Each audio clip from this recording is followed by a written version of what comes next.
البيت المعمور، الكعبة المشرفة التي تهوي إليها قلوب الملايين والمليارات من المسلمين الذين آمنوا بالله ربا وبالإسلام دينا وبسيدنا محمد صلى الله عليه وسلم نبيا ورسولا.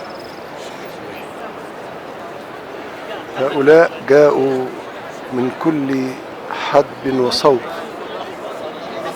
ليؤدوا مناسك العمرة، ومناسك العمرة في كل وقت جائزة.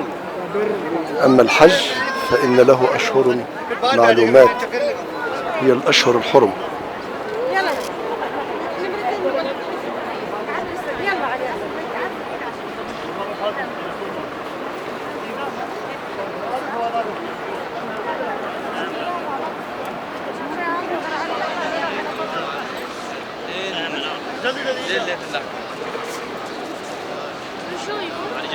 هكذا الطواف ببيت الله